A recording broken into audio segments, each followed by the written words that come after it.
So as far as continuous improvement is concerned, how do you apply the principles of continuous improvement when, to your point, your jobs are changing all the time, the kinds of builds that you're doing, the trade partners are different each job. How do you account for continuous improvement on the job so that, obviously your projects, particularly with Skiles, are getting better and better? Well, that's a good question.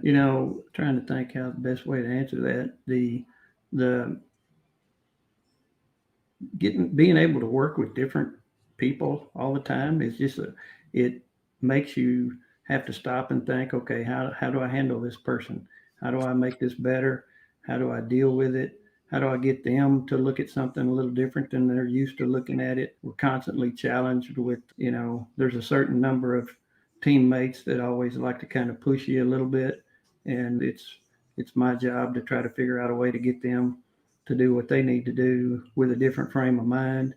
And it's a challenge daily. It seems like something's always happening that cause you to have to get out there and kind of rework something or do something personality wise to Can you get speak to some of those personalities? Like, what kind of personalities are you talking about? People that don't necessarily want to do what they're supposed to be doing when they're supposed to be doing it? What challenges are you thinking about when you say that?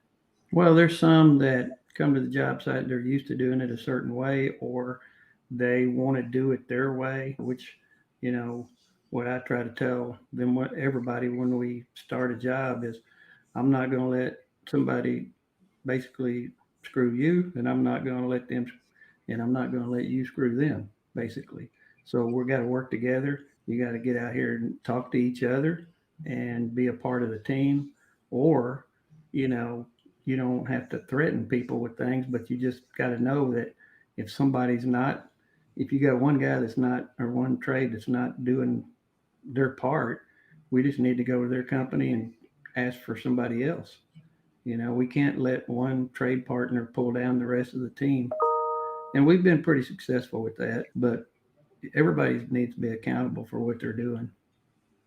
For sure they do. So what can you give us an example of, like maybe a negative situation that you had to turn around with, because of somebody's attitude? And yes, I hear you that you're saying you just got to set them straight, so to speak. But we all know how people can be. I mean, sometimes you can confront people on a job and it makes things worse, and then the behavior gets even worse than it was initially. Right. Is there a way that you massage that kind of situation? Do you reward people in some way, shape, or form for better behavior, or is it just more of a veiled authority? I think I've brought people in, there's some people that want to confront you out in front of everybody. That's not a good result. Never come from something like that. I try to bring them in the trailer or in the office and, tell them, hey, we need to be able to settle this, now, because and a lot of times it happens when we're not even in a stressful part of the job. And, I try to tell them, hey, we're not even in the stressful part of the job yet, and we've got this kind of problem. What are we going to do? How can we make this better? What do I need to do? Because sometimes it could be me. I might have woke up on the wrong side of the bed that day, and so I try to have that communication open with them and say, hey, let's keep each other honest. I always tell the story of, hey, my wife, if she gets mad at me, she's mad at me for 3 days.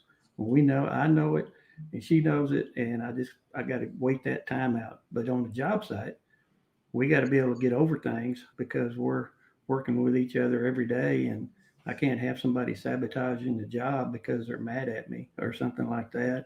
And it's become more necessary in the last couple of years.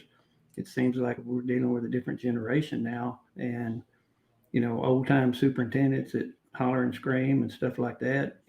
People would walk off the job on you. And so we're in a different time now, and we got to continually be changing with the time to try to figure out what it takes to get somebody to get them across the finish line. I'm fortunate to be able to run with some of these people. It's a different world than it used to be now where we can cross company lines and talk to each other and share ideas. And people aren't worried about somebody stealing somebody. We're just all trying to get better. And so I think it's a good time to be in construction.